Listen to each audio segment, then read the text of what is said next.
Sanam, the US is saying, work with Iran, you can't work with us. And the EU is asking on companies to do exactly the opposite. How do you think it might all play out? These first round of sanctions that have been imposed on Iran have been dubbed the most, quote, biting, draconian of their kind. And a lot of observers are saying that whilst no actual bombs are being dropped on the country, the impact that these punitive measures will have on the population can be comparable to that of war.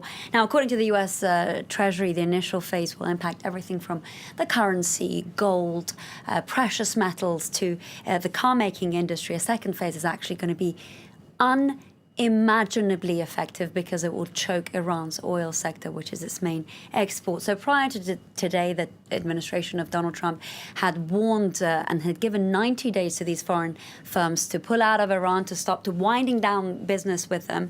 And many don't want to be on the wrong side of the United States because they fear that there could be other punitive measures for them, that they will be penalized. And this has happened before. There's precedents of this.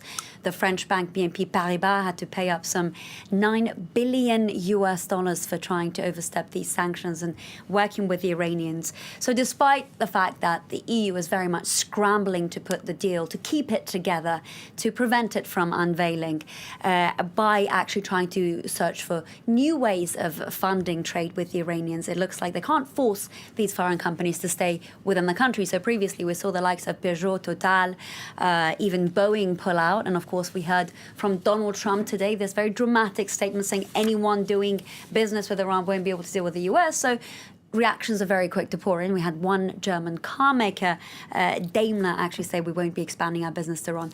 All of this said, I spoke to one source who is very close to the Iranian administration earlier today, who said to me, despite everything that's happened, we want to stick with the JCPOA, with the Iran deal. But if that fails, we feel that we have a very strong ally in China, and they're very much interested in importing our oil. So let's keep an eye on that. Indeed, because of course that wider nuclear deal is a big question, but also the economy. When it was first signed, there was hope in Iran that would herald an economic boom.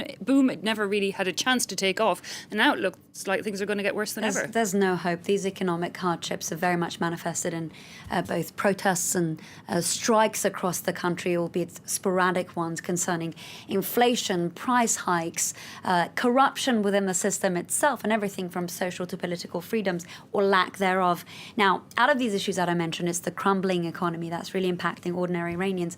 Iran's currency has lost some half of its value since Trump announced that he'd be withdrawing from the deal.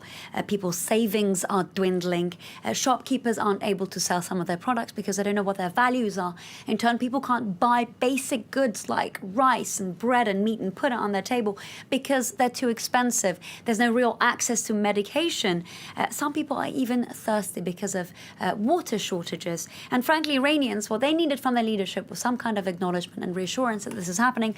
But President Rouhani came out on Monday and said, this is just psychological warfare. That's what these sanctions are. So I spoke to one driver today who said to me, frankly, they hold the Iranian government as accountable as they do the US administration.